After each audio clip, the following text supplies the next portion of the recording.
sekalian akan dilaksanakan pada hari ini segera setelah pelaksanaan sholat Idul Adha. Selanjutnya kami perkenalkan para petugas pelaksanaan sholat Idul Adha pada hari ini. Pertama, untuk imam dan khatib, alhamdulillah telah hadir di tengah-tengah kita Ustaz Haji Didi Junaidi ST. Kemudian untuk Bilal, Saudara Abi Firdaus. Mengingat sholat Id memiliki tata cara yang sedikit berbeda dari sholat lima waktu, kami izinkan untuk mengingat kembali. Yang pertama, sholat Id dikerjakan sebanyak 2 rakaat tanpa azan dan tanpa iqamah. Yang kedua, اعلموا أن يومكم هذا يوم العيد الأضحى ويوم السرور ويوم المغفور يوم أحل الله لكم فيه طعام وحرم عليكم الصيام إذا صعد الخطيب على المنبر أنصتوا واسمعوا وأطيعوا رحمكم الله أنصتوا واسمعوا وأطيعوا رحمكم الله أنصتوا واسمعوا وأطيعوا لعلكم ترحمون. السلام عليكم ورحمة الله وبركاته. اللهم قو الإسلام من المسلمين والمسلمات والمؤمنين والمؤمنات الأحياء منهم والأموات وانصرهم على إقامة الدين. رب تم لنا منك بالخير ويا خير الناصرين برحمتك يا أرحم الراحمين. الله أكبر الله أكبر الله أكبر الله أكبر الله أكبر الله أكبر الله أكبر الله أكبر الله أكبر الله أكبر ولله الحمد. إن الحمد لله هو الذي أرسل رسوله بالهدى ودين الحق ليظهره على الدين كله وكفى بالله شهيدا. أشهد أن لا إله إلا الله وأشهد أن محمدا عبده ورسوله. Bahwa putaran hari dalam setahun ada 3 waktu istimewa. Yang pertama adalah 10 akhir Ramadan yang identik dengan Nabi kita Muhammad SAW. Di mana kita tahu bahwa di 10 akhir Ramadan ada malam kemuliaan. Namun di 10 akhir Ramadan itu Allah rahasiakan kapan turunnya. Allah hanya kabarkan oleh Rasulnya di mana Allah. Yang kedua, hari yang istimewa dari tahun itu adalah 10 awal Zulhijjah yang identik dengan Nabi Allah Ibrahim alaihissalam. Dan yang ketiga adalah 10 awal Muharram yang identik dengan Nabi Allah Musa ketika diselamatkan dari kejaran Firaun. Ma'asyiral muslimin rahimakumullah. Ramadan kita sering menyebut dengan istilah madrasah Ramadan. Kita sering menyebut ada tarbiyah Ramadan. Maka dari itu pada kesempatan yang baik ini saya ingin mengangkat tema Madrasah Zulhijjah, renungan dan hikmah di dalam Madrasah Zulhijjah. Kenapa zaman yang dirahmati Allah Subhanahu wa taala? Karena Zulhijjah termasuk dalam 4 bulan hurum, 4 bulan yang dimuliakan dalam Al-Quran. Di antaranya adalah bulan Zulhijjah. Maka sepatutnya lah jangan sampai momen yang berharga ini di Madrasah Dzulhijjah ini kita melewati, kita tidak bisa mengambil bagaimana renungan dan hikmah di dalam Madrasah Dzulhijjah. Jemaah yang dirahmati Allah Subhanahu wa taala, sebagaimana hadis daripada Rasulullah SAW yang disampaikan dalam hadis Sahih Bukhari, Rasulullah SAW bersabda, bagaimana Rasul menyampaikan kemuliaan dari awal 10 Dzulhijjah. Ma min ayamin amal salih fiha ahabbu ila Allah min hadhil ayyam. Kata Rasulullah, tidak ada hari-hari di mana amal salih lebih Allah cintai dibandingkan dengan hari-hari ini. Hari-hari ini adalah 1 sampai dengan 10 Dzulhijjah. Kemudian sahabat bertanya, wala jihadu fisabilillah ya Rasulullah, tidak juga dengan jihad di jalan Allah ya Rasulullah? Rasulullah menjawab, wal jihadu fisabilillah illa rajulun kharaja bi nafsihi wa malihi falam yarji' min dzalika bi syai'. Kata Rasulullah, tidak juga jihad di jalan Allah kecuali orang tadi keluar di jalan Allah dengan diri dan hartanya, kemudian dia tidak kembali lagi, alias dia syahid di jalan Allah. Itulah yang bisa menandingi amalan-amalan besar sampai dengan 10 Dzulhijjah. Jamaah yang dirahmati Allah Subhanahu wa taala, Allahu akbar, Allahu akbar, Allahu akbar walillahil hamd. Maka dari itu jamaah, dari keterangan hadis ini, kenapa amal-amal soleh di awal Dzulhijjah lebih Allah cintai dibandingkan di jihad di jalan Allah? Karena di Madrasah Dzulhijjah terkumpul seluruh kebaikan. Di Madrasah Dzulhijjah terkumpul semua kebaikan. Kita yang dari awal Dzulhijjah melaksanakan puasa sunnah, kemudian kita menghidupkan hari-harinya dengan membaca Quran, dengan banyak zikir kepada Allah, banyak istighfar kepada Allah, banyak salawat kepada Nabi Allah.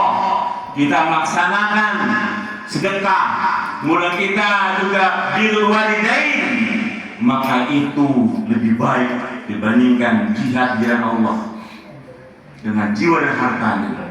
Jamaah yang dirahmati Allah Subhanahu wa taala, dan puncak daripada kemuliaan pada awal Dzulhijjah adalah hari ini 10 Dzulhijjah. Masalah muslimin rahimahullah. Makanya pada kesempatan yang baik ini khatib akan menyampaikan beberapa renungan Madrasah Dzulhijjah apa saja yang harus kita bawa pulang setelah kita pulang dari salat Idul Adha ini.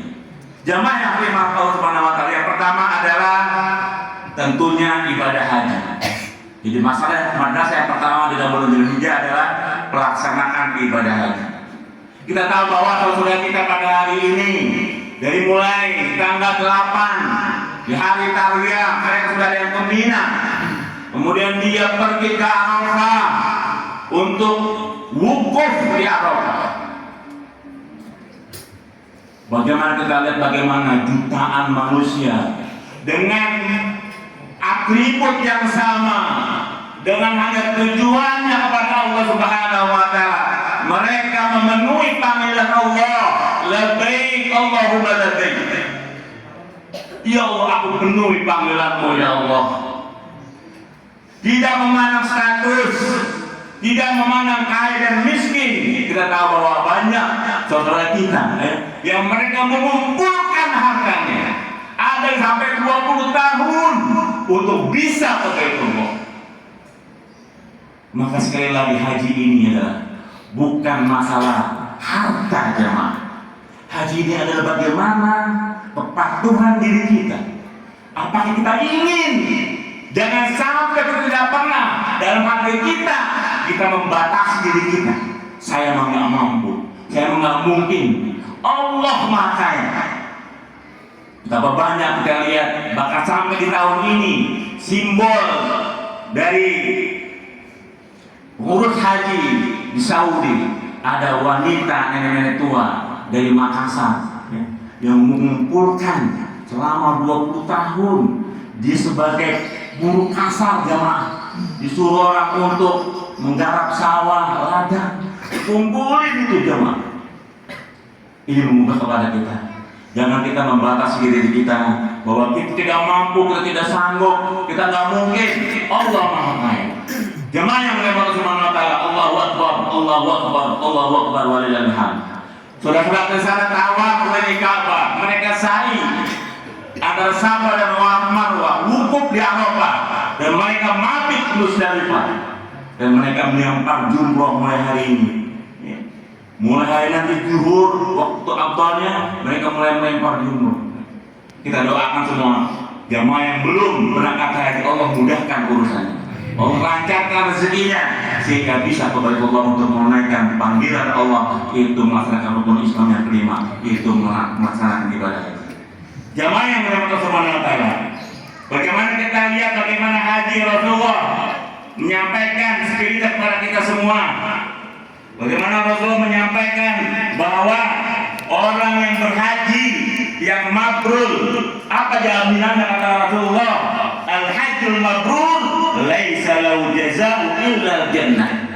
Orang yang pergi haji mabrur tidak ada balasannya kecuali surga dari Allah Subhanahu wa taala. Dan hakikatnya para jemaah, kita bisa lihat para haji yang mabrur itu dia lebih baik ibadahnya dibandingkan sebelum dia pergi haji. Dan sejatinya orang yang memperoleh predikat haji mabrur, dia adalah penghuni surga yang masih berada di dunia. Maka jaga itu predikat haji. Kenapa? Ada kesolehan sosial, ada kesolehan bagaimana teladan di masyarakat, ada kesolehan pribadi, kesolehan keluarga. Jangan sampai predikat haji itu. Kenapa? Karena kita tidak bisa menjaga bahwa Allah dengan lisan Rasulnya bahwa orang yang haji mabrur tidak ada balasan kecuali surga. Ma'asyiral muslimin rahimakumullah. Allahu Akbar, Allahu Akbar, Allahu Akbar walillahil hamd. Kemudian madrasah yang kedua, madrasah di bulan Zulhijjah yang kedua adalah Arafah. Kita tahu kemarin tanggal 9 Zulhijjah, Al-Hajjul Arafah. Haji adalah Arafah. Seluruh para hamba-hamba Allah yang pergi menunaikan ibadah haji tanpa kecuali harus berada di tanah Arafah. Yang sakit, yang renta, yang lagi kurang sehat, semua dibawa untuk apa? Karena Al-Hajjul Arafah. Haji adalah Arafah. Haji adalah Arafah. Dan kita tahu bahwa bagaimana kemarin kita yang tidak melaksanakan ibadah haji, kita berpuasa di tanggal 9 Zulhijjah. Dan seharusnya kita merenungi bagaimana ketika zuhur kita tetap di masjid bertahan. Kita merenungi zikir, kita konekkan hati dan pikir kita kepada saudara-saudara kita yang masih ibadah haji yang ada di Arafah. Kita banyak zikir, kita banyak bertasbih, minta ampun, karena tidak ada haji yang mabrur kecuali pengakuan dosa di hadapan Allah Subhanahu wa taala. Dan Allah membanggakan hambanya manusia di hadapan majelis malaikat. Inilah hamba-hambaku, mereka berkumpul untuk mereka meminta ampun kepada kita yang ada di tanah air. Sejatinya kemarin kita terus berada dalam keadaan suci, berzikir kepada Allah,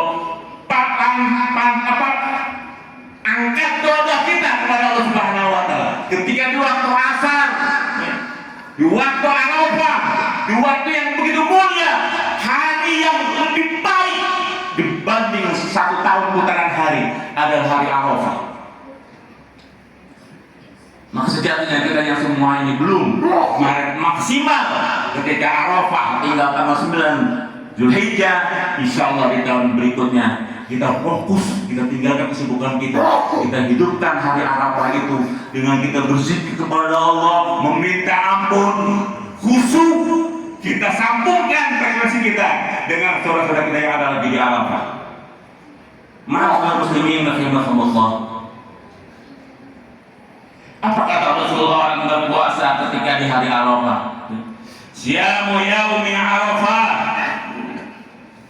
ahtasibu 'ala Allah ay yukaffira sanata allati qablahu wa sanata allati ba'dahu. Apa kata Rasulullah? Mengiming-iming kepada kita orang yang berpuasa di hari Arafah. Aku berharap kepada Allah dapat menghapus dosa setahun sebelumnya dan dosa setahun setelahnya. Maka merugi kaum muslimin yang tidak menghidupkan kemarin dengan berpuasa di hari satu hari Allah janjikan lisan yang Nabi yang mulia, kita diampuni dosa kita yang telah lalu dan kita dicegah setahun berikutnya kita untuk berbuat dosa kepada Allah Subhanahu wa taala. Ma'asyiral muslimin rahimakumullah. Kemudian madrasah yang ketiga adalah menyembelih hewan kurban, mengalirkan darah. Inilah puncak daripada kemuliaan daripada madrasah Zulhijjah. Hari ini yang mungkin kita masih belum punya rezeki, jangan berputus asa karena masih ada hari tasbih, boleh sampai dengan 13 Zulhijjah. Kita minta kepada Allah, ya Allah, aku ini berkurban ya Allah. Kita malu jemaah. Apa kata Rasulullah? Orang-orang yang mereka punya kelapangan rezeki tapi dia tidak berkurban, apa kata Rasulullah? Jangan dekati tempat sholat kami, jangan ngaku-ngaku umatku, kata Rasulullah. Kita merenung, jangan sampai kita mampu ganti handphone 5 juta ringan, 8 juta ringan, 10 juta ringan, tapi ketika kita mau beli kambing atau patungan sapi kurban, kita berat, pikirnya banyak jemaah. Ma'asyiral muslimin rahimakumullah. Jadi madrasah yang ketiga ini bagaimana kita menyembelih hewan kurban. Dan apa yang kita bisa ambil hikmah dari pengorbanan ini? Kita belajar dari Nabi Allah Ibrahim alaihissalam, bagaimana ketika Nabi Allah Ibrahim alaihissalam dengan Nabi Ismail alaihissalam, bagaimana mencontohkan tentang ketaatan kepada Allah Subhanahu wa taala, bagaimana mencontohkan keikhlasan, pengorbanan kepada Allah Subhanahu wa taala. Allah Subhanahu wa taala berfirman di dalam surah Al-Hajj ayat 37, la yanalallaha luhumuha wala dima'uha walakin yanaluhu taqwa minkum. Apa kata Allah dalam firman-Nya? Daging dan darah hewan kurban tidak akan sampai kepada Allah, tetapi yang sampai kepada Allah adalah ketakwaannya kepada Allah Subhanahu wa taala, kepatuhannya, ketundukannya, kepasrahannya kepada Allah Subhanahu wa taala. Jemaah yang dirahmati Allah Subhanahu wa taala, dan Rasulullah memotivasi para umatnya dalam hadis yang sahih, ma'amila ibnu Adam yauman nahri amalan ahabba ila Allah min ikhrabi ad-dam. Apa kata Rasulullah?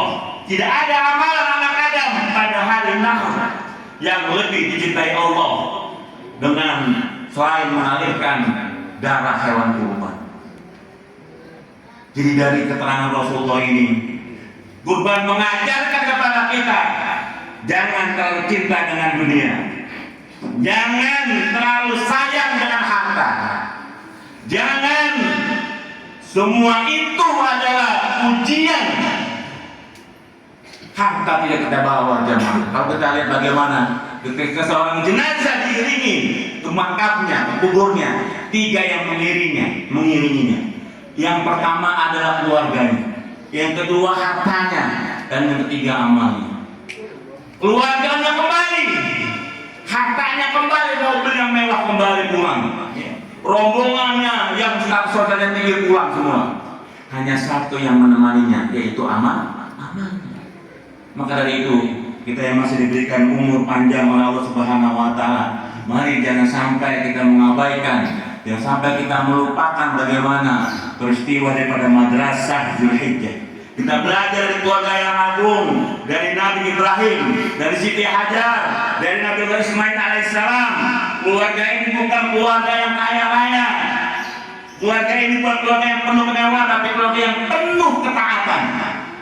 Dan kita bayangkan bagaimana setelah keluar Nabi Ibrahim menunggu keturunan di usia tuanya, baru Allah berikan dengan Allah beri anak yang soleh, yaitu Nabi Allah Ismail alaihissalam. Anak yang sangat cintai, anak yang dinanti dengan air mata, anak yang menjadi penyejuk hati jamaah. Tetapi ketika kita itu begitu besarnya, Allah uji. Dan ingat, Allah itu maha penjemburu jamaah. Kalau kita berlebihan cintanya kepada makhluk, Allah akan ambil, Allah akan uji. Bagaimana ketika Nabi Yakub, Nabi Yakub dipisahkan dengan Nabi Yusuf, anak yang sangat cintai. Bagaimana ketika Siti Sarah begitu cinta kepada Nabi Ibrahim, dipisahkan, jamaah, tinggal di tandus, pada pasir tandus. Betul Nabi Ibrahim ketika begitu cinta kepada Allah, uji itu, hai Ibrahim, sembelih aku. Jemaah yang dimata Allah Subhanahu wa Ta'ala. Maka cerita ini diabadikan, kisah ini diabadikan dalam Al-Quran. Maka Allah Subhanahu wa Ta'ala menyampaikan dalam surat As-Saffat ayat 102. A'udzu billahi minasyaitonir rajim.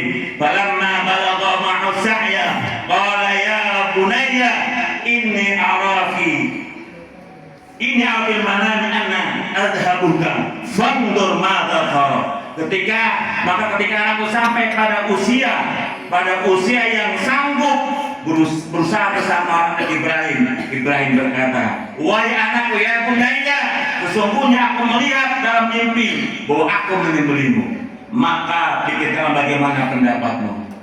Dan jawaban sungguh mencengangkan yang begitu mengguncang langit. Apa jawaban daripada anak yang soleh? Ya abati fa'al ma tu'mal satajiduni insyaallah minas shalihin.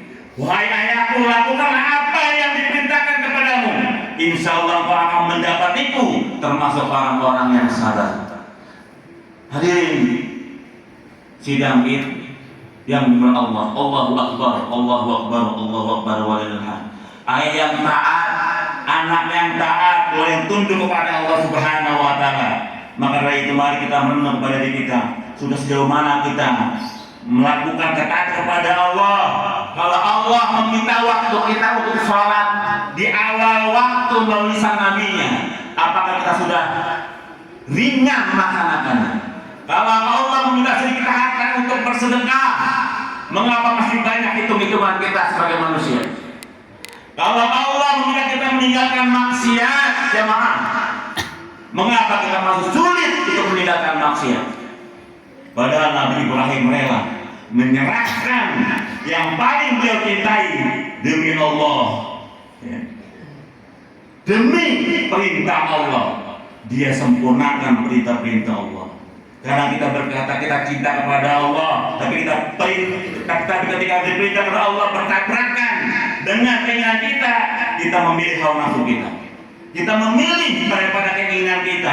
Saya cinta Allah, tapi ketika perintah Allah bertabrakan dengan keinginan kita, yang kita pilih adalah kemauan pribadi kita.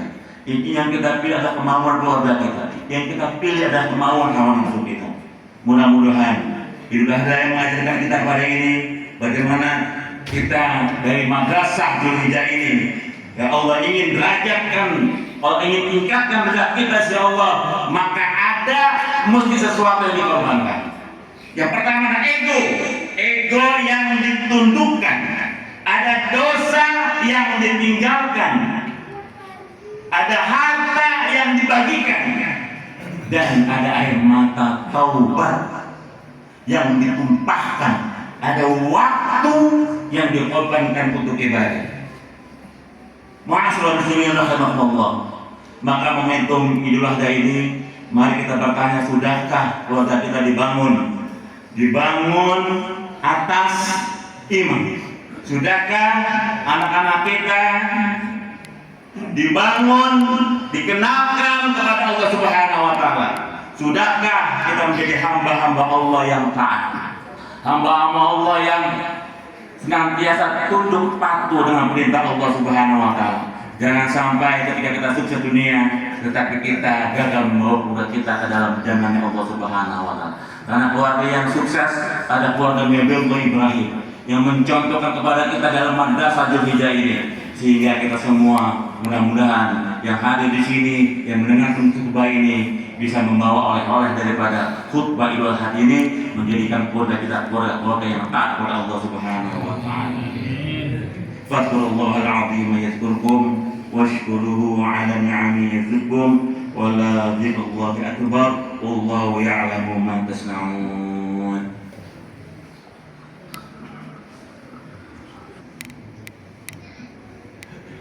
Allahu akbar, Allahu akbar, Allahu akbar, Allahu akbar, Allahu akbar, Allahu akbar, Allahu akbar, walillahil hamd. Alhamdulillah rabbil alamin. Asyhadu an la ilaha illallah wahdahu la syarika lah wa asyhadu anna Muhammadan abduhu wa rasuluh. Allahumma shalli wa sallim ala Muhammadin wa ala alihi wa ashabihi ajma'in. فيا عباد الله اتقوا الله حق تقاته ولا تموتن إلا وأنتم مسلمون. قال الله تعالى في كتاب عظيم إن الله وملائكته يصلون على النبي يا أيها الذين آمنوا صلوا عليه وسلموا تسليما. اللهم صل على سيدنا محمد وعلى آل محمد كما صليت على إبراهيم وعلى آل إبراهيم إنك حميد مجيد. وبارك على محمد وعلى آل محمد كما باركت على إبراهيم وعلى آل إبراهيم إنك حميد مجيد. اللهم اغفر للمؤمنين والمؤمنات والمسلمين والمسلمات الأحياء منهم والأموات إنك سميع قريب مجيب دعوات ويا قاضي الحاجات. اللهم اكفنا بحلالك الحرام وأغننا بفضلك عمن سواك. اللهم أصلح لنا دين الذي وسمة أمرنا وأصلح لنا دنيانا التي فيها معاشنا وأصلح لنا آخرة إليها معادنا واجعل الحياة زيادة لنا في كل خير واجعل الحياة زيادة لنا في كل خير واجعل الحياة زيادة لنا في كل خير واجعل الموت راحة من كل شر. اللهم لا تدع لنا ذنبا إلا غفرته ولا هما إلا فرجته ولا دينا إلا قضيته ولا حاجة من حوائج الدنيا والآخرة لك الرضا ولنا فيها صلاحا إلا قضيتها يا أرحم الراحمين. اللهم تقبل منا صلاتنا، اللهم تقبل منا صيامنا، اللهم تقبل منا سجودنا، اللهم تقبل منا قرباننا. ربنا ظلمنا أنفسنا وإن لم تغفر لنا وترحمنا لنكونن من الخاسرين. ربنا آتنا في الدنيا حسنة وفي الآخرة حسنة وقنا عذاب النار وقنا عذاب النار وقنا عذاب النار. عباد الله إن الله يأمر بالعدل والإحسان وإيتاء ذي القربى وينهى عن الفحشاء والمنكر والبغي يعظكم لعلكم تذكرون. واذكروا الله العظيم يذكركم واشكروه على نعمه يزدكم ولذكر الله أكبر. السلام عليكم ورحمة الله وبركاته. Idul Adha buat semua.